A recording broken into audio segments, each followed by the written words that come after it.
क्या हकीकत में बाहुबली अतीक अहमद का कनेक्शन सरहद पार पाकिस्तान से था? क्या वो सिर्फ गुंडा था या देश की सुरक्षा के लिए असली खतरा? या फिर धुरंधर 2 फिल्म ने मिर्च मसाला लगाकर इसे बड़ा कर दिया? फिल्म धुरंधर का पहला पार्ट लियारी की तंग गलियां, रहमान डकैत का खौफ और एक लोकल क्राइम स्टोरी सबको खूब पसंद आई। सब कुछ जमीन से जुड़ा हुआ लगा। लेकिन जैसे ही कहानी दूसरे पार्ट में पहुंची और जो दिखाया गया उसके बारे में किसी ने सोचा तक नहीं था। किसी ने कल्पना तक नहीं की होगी कि पाकिस्तान के कराची से जिस जरायम की दुनिया को दिखाया गया उसके सीधे तार उत्तर प्रदेश के इलाहाबाद यानी प्रयागराज से जुड़ सकते हैं। फिल्म में दिखाया गया कि पाकिस्तान के कराची से चलने वाला हथियारों का नेटवर्क सीधे उत्तर प्रदेश के इलाहाबाद तक जुड़ा था और उसके बीच में एक नाम था, अतीक अहमद। एक ऐसा नाम जिसने दशकों तक इलाहाबाद में खौफ का साम्राज्य चलाया।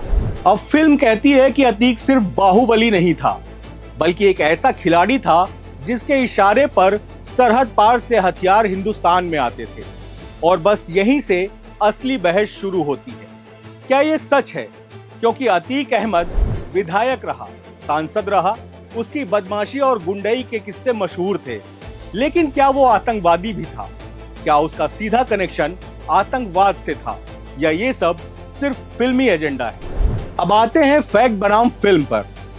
धुरंधर 2 में एक डायलॉग है कि दिल्ली का रास्ता यूपी से होकर गुजरता है और वो रास्ता हम रोक देंगे। सुनने में फिल्मी ही लगता है, लेकिन सवाल है फिल्म के बाहर हकीकत क्या कहती है। दरअसल उमेश पाल हत्याकांड के बाद जब अतीक अहमद से पूछताछ हुई तो जो बातें सामने आई वो भी किसी फिल्म से कम नहीं थी। यूपी पुलिस की चार्जशीट और शाहगंज थाने की एफआईआर के मुताबिक अतीक अहमद ने खुद माना था कि उसके सीधे संबंध पाकिस्तान की खुफिया एजेंसी आईएसआई और आतंकी संगठन लश्कर-ए-तैयबा से थे। अतीक ने पुलिस को बताया कि पंजाब बॉर्डर पर ड्रोन के जरिए हथियार गिराए जाते थे और उसका नेटवर्क हथियारों को सुरक्षित ठिकानों तक पहुंचाता था। पुलिस का दावा था कि इन्हीं हथियारों से बड़ी वारदातें की जा रही थी, लेकिन कहानी का दूसरा पहलू भी है। अतीक के समर्थकों ने इन दावों को हमेशा खारिज किया और सबसे बड़ी बात, ये आरोप कोर्ट में कभी साबित नहीं हो पाए। यानी सच और आरोप के बीच की लड़ाई अधूरी ही रह गई। अब फिल्म का दूसरा बड़ा हिस्सा, इलियास कश्मीरी, जिसका किरदार अर्जुन रामपाल कर रहे हैं, उसका कनेक्शन। फिल्म में दिखाया गया है कि अतीक की बातचीत एक इंटरनेशनल आतंकी से होती है जिसे इलियास कश्मीरी से प्रेरित बताया गया। लेकिन हकीकत यह है, इलियास कश्मीरी 3 जून 2011 को अमेरिकी ड्रोन हमले में मारा जा चुका था। तो फिर 2023 की कहानी में वो जिंदा कैसे? इसका सीधा सा जवाब है क्रिएटिव लिबर्टी। यानी फिल्म ने 2 अलग अलग दौर के विलेन को एक ही फ्रेम में लाकर खड़ा कर दिया। असल में अतीक और इलियास कश्मीरी के बीच किसी सीधी मुलाकात का कोई पुख्ता सबूत नहीं है। अब आते हैं उस सीन पर जिसे शायद ही कोई भूल पाए। 15 अप्रैल 2023 रात 10:15 बजे कैमरे के सामने पुलिस कस्टडी में अतीक अहमद और अशरफ की हत्या। फिल्म ने इस सीन को बिल्कुल वैसे ही दिखाया। भारी पुलिस फोर्स, दर्जनों कैमरे, हमलावर पत्रकार बनकर आते हैं और फिर अशरफ के आखिरी शब्द, ये जो उसने कहा था कि मेन बात ये है गुड्डू मुस्लिम, और फिर गोली चली। ये सीन 100% हकीकत है।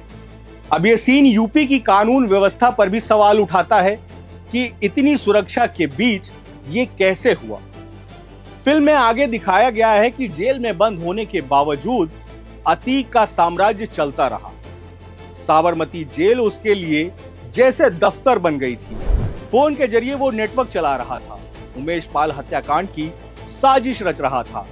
जानकार मानते हैं कि साजिश के तार जेल से जुड़े थे, साबरमती और बरेली जेल के बीच। लेकिन फिल्म इसे और ज्यादा ड्रामेटिक बनाती है, जैसे पूरा सिस्टम उसके इशारों पर चल रहा था। ये सीन डराता भी है कि आखिर एक अपराधी जेल की सलाखों के पीछे रहकर खून खराबा करवाता रहा। अब बात करते हैं हत्यारों की। लवलेश, शनि और अरुण।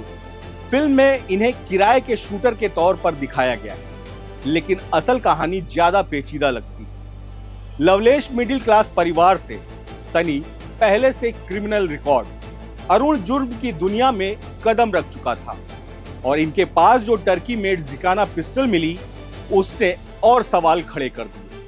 आखिर यह हथियार कहां से आया? फिल्म इशारा करती है कि कोई बड़ा सिंडिकेट इनके पीछे था, लेकिन हकीकत यह है आज तक मास्टरमाइंड कौन था ये साफ नहीं हो पाया। अब कहानी में आता है असद, अतीक का बेटा। 12 अप्रैल 2023 को झांसी में उसका एनकाउंटर हुआ, अतीक की मौत से ठीक 2 दिन पहले। कहा जाता है कि इसके बाद अतीक ने पुलिस को धमकी दी थी। फिल्म में असद को एक उभरते हुए अपराधी वारिस के रूप में दिखाया गया, लेकिन हकीकत में उसका नाम पहली बार उमेश पाल हत्याकांड में सामने आया था। और फिर अतीक अहमद की बेगम शाइस्ता परवीन, एक घरेलू महिला जो फिल्म में माफिया नेटवर्क का हिस्सा बनती है और फिर गायब हो जाती है। असल जिंदगी में भी वो फरार है, कहां है किसी को नहीं पता। तो आखिर सच्चाई क्या है? अगर पूरी कहानी को देखें तो करीब 60% हिस्सा असली घटनाओं और पुलिस रिकॉर्ड पर आधारित है, लेकिन बाकी का 40% हिस्सा फिल्मी मसाला, क्रिएटिव लिबर्टी और नैरेटिव बिल्डिंग है। अतीक अहमद को इंटरनेशनल आतंकी की तरह दिखाना, सिस्टम को ऑपरेशन क्लीन मोड में पेश करना और हत्या को एक तरह से अंजाम के रूप में दिखाना, ये सब दर्शकों के दिमाग में एक खास सोच पैदा करता है।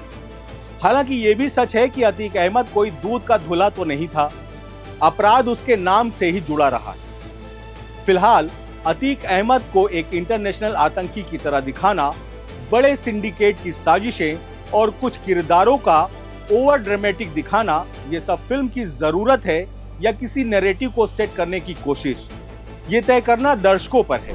आपका इसको लेकर क्या कुछ कहना है, कमेंट कर हमें जरूर बताएं।